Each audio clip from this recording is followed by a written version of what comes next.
আমরা সবাই ইতিমধ্যে কমবেশি শুনেছি যে তুরস্ক এবং ইংল্যান্ডের ভেতর ২০টি ইউরোফাইটার টাইফুনের বিশাল মূল্যের একটি চুক্তি স্বাক্ষরিত হয়েছে।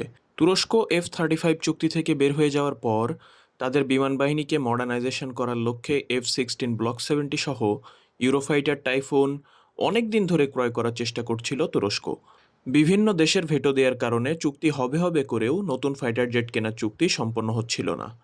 কিন্তু সব জল্পনা কল্পনাকে এড়িয়ে ব্রিটিশ প্রধানমন্ত্রী কেইর স্টারমারের তুরস্ক সফরে ২০টি ইউরোফাইটার টাইফুনের ৮ বিলিয়ন পাউন্ড বা $10.7 বিলিয়ন একটি চুক্তি সম্পন্ন হয়েছে।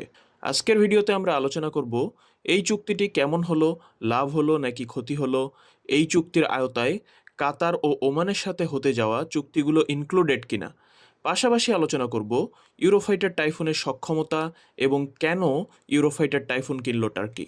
আসসালামু আলাইকুম রহমতুল্লাহি ওবরাকাতুহু। আমরা জানি যে তুরস্কের কান ফাইটার জেট প্রকল্প চলমান রয়েছে এবং ২০৩০ থেকে ৩২ সাল নাগাদ আশা করা যাচ্ছে যে কান ফাইটার জেট তার নিজস্ব ইঞ্জিন সহ আকাশে উড়বে। সেই ১৯৮০-এর দশক থেকে তুরস্কের বিমান বাহিনীর ব্যাকবোন হচ্ছে তাদের F-16 ফাইটার জেটগুলি। ব্লক 30, ব্লক 40 এবং 50 মিলিয়ে তুরস্কের বিমান বাহিনীর কাছে ২৫০ থেকে ২৭০টি F-16 বিমান রয়েছে। এর ভিতরে ব্লক 30, যা কিনা পুরনো ভ্যারিয়েন্ট, সেগুলো রয়েছে ৪৩টি, যেগুলো ২০৩০ সাল থেকে ২০৩২ সাল এর ভিতরেই অবসরে যাবে এবং তুরস্কের ৪০টি বিমানের ঘাটতি দেখা দেবে খুব সন্নিকটে। রাশিয়ার S-400 কেনার পর আমরা জানি যে তুরস্ককে F-35 চুক্তি থেকে বের করে দেয়া হয়। F-35 না পাওয়ায় ২০২১ সাল থেকে তুরস্ক চেষ্টা করে যাতে তারা অন্তত ৪০টি F-16 ব্লক 70 ভাইপার এবং ৭৯টি মডার্নেশন কিট সহ একটি প্যাকেজ নিতে, যেটিও পরে বাতিল করে দেয়া হয়।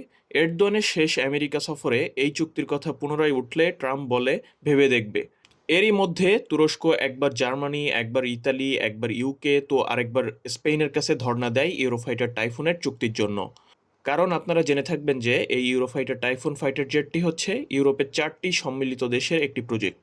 ইতালি এবং স্পেন মোটামুটি গ্রিন সিগন্যাল দিলেও জার্মানি আর ইউকে পালাবদল করে করে এক একজন এক একবার ভেটো দিচ্ছিল এবং তুরস্ককে এই ইউরোফাইটার টাইফুনের চুক্তি আটকে দিচ্ছিল। ব্রিটিশ প্রধানমন্ত্রী কেইর স্টারমার সম্প্রতি তুরস্ক সফর করেছে এবং তুরস্কের রাষ্ট্রপতির সাথে ইউরোফাইটার টাইফুনের চুক্তিটি সম্পন্ন করেছে, যা কিনা ২০ বছরে যুক্তরাজ্যের সবচেয়ে বড় যুদ্ধবিমান রপ্তানি চুক্তি। ব্রিটিশ প্রধানমন্ত্রীর তুরস্ক সফরের সাথে ৩টি ইউরোফাইটার টাইফুন গিয়েছে আঙ্কারাতে। সেই ইউরোফাইটার টাইফুন ৩টি তুরস্কে গিয়েছে তুরস্কের বিমান বাহিনীকে ইউরোফাইটার টাইফুন সম্পর্কে আরও পরিচিত করে তোলার জন্য। তুরস্কের বিমান বাহিনী F-16 চালাতে খুবই দক্ষ, কিন্তু একটি নতুন বিমান খাপ খাওয়াতে অবশ্যই বেশ কিছুটা সময় লাগবে তুরস্কের। ধরুন আপনি প্রতিদিন একই গাড়ি চালাচ্ছেন এবং হঠাৎ করে আপনার গাড়িটি চেঞ্জ হয়ে গেল, মানে আপনি নতুন মডেলের একটা গাড়ি চালানো শুরু করলেন। একটা গাড়ির কথাই চিন্তা করুন, সেই গাড়িটি খাপ খাওয়াতেও আপনার কয়েকদিন সময় লাগবে। তো এটা তো একটি ফাইটার জেট, যেটা কিনা টোটালি একটা নতুন ভ্যারিয়েন্টের বা নতুন মডেলের একটা ফাইটার জেট, যেটা আপনি চালাবেন। তো তুরস্কের বিমান বাহিনীর অবশ্যই কিছুটা সময় লাগবে খাপ খাওয়াতে এবং তাদের আগে থেকে অনুশীলন করা লাগবে এবং ট্রেনিং নেওয়া লাগবে এই বিষয়ে। তো যদিও ইউরোফাইটার টাইফুন তুরস্ক নেয়, তারপরেও এটিতে খাপ খাওয়াতে তুরস্কের কিছুটা সময় লাগবে, এটা বুঝতেই পারছেন আপনারা। তো এখন বিভিন্ন শর্তে 20টি ইউরোফাইটার টাইফুনের ৮ বিলিয়ন পাউন্ডের একটি বিশাল মূল্যের চুক্তি স্বাক্ষরিত হয়েছে, যা কিনা $10 $10.7 বিলিয়ন। এখানে অনেক রকম কথা আসছে যে দামটা নজিরবিহীন এবং অনেক চড়া দামে তুরস্কের ওপর এই বিমানগুলি চাপিয়ে দেওয়া হয়েছে। আবার অনেকে বলছেন এই চুক্তির আওতায় কাতার ও ওমান থেকে আসা 24টি বিমান অন্তর্ভুক্ত হতে যাচ্ছে, সেক্ষেত্রে দামটা ঠিক আছে। তো চলুন এখন বিমানটির আসল দাম, লাভ ক্ষতি এবং সব সমীকরণ নিয়ে একটু আলোচনা করি। এর আগে ইউরোফাইটার টাইফুনের কাতারের সাথে যে চুক্তিটি হয়েছিল ইউকের, সেটি ছিল 2.8 বিলিয়ন পাউন্ডের। 24টি ইউরোফাইটার টাইফুন কাতার 2.8 বিলিয়ন পাউন্ডে কিনেছিল। জার্মানি নিজের জন্য ইউরোফাইটার টাইফুনের সবচেয়ে আপডেটেড ভ্যারিয়েন্ট ট্রান্স 5 টাইফুন 20টি বিমানের জন্য 3.7 বিলিয়ন পাউন্ড ব্যয় করেছিল, বা $4.4 বিলিয়ন। এখান থেকে বোঝা যাচ্ছে যে একটি ইউরোফাইটার টাইফুনের দাম পড়ে 220 থেকে 300 মিলিয়ন ডলারের কাছাকাছি, কিন্তু তুরস্কের বিমানগুলোর দাম পড়তে যাচ্ছে $535 মিলিয়ন প্রতিটি। তো ইউরোফাইটার টাইফুন 2030 সালের দিকে তুরস্ককে সাপ্লাই করা হলে এই বিমানগুলি সার্ভিস দিবে 2060 সাল পর্যন্ত। তুরস্ককে সার্ভিস দিতে পারবে 2060 সাল পর্যন্ত, অর্থাৎ 30 বছর। এই 30 বছরে এই ফাইটার জেটগুলিকে অনেক প্রকারের মেইনটেনেন্সের আওতায় আনতে হবে।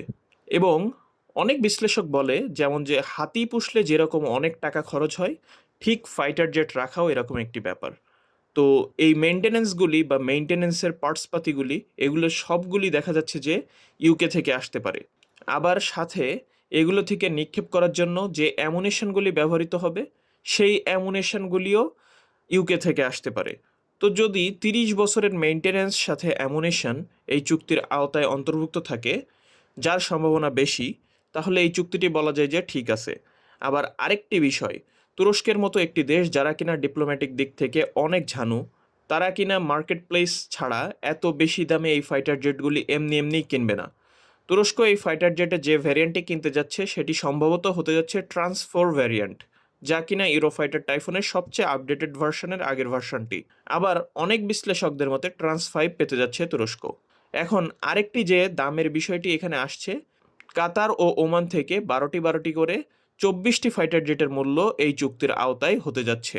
কিন্তু রয়টার্স সহ অনেক পত্রিকা ক্লিয়ারলি উল্লেখ করেছে যে 20টি ইউরোফাইটার টাইফুনের চুক্তি হয়েছে এবং 20টি ইউরোফাইটারের দাম হতে যাচ্ছে 8 বিলিয়ন পাউন্ড অথবা $10.7 বিলিয়ন।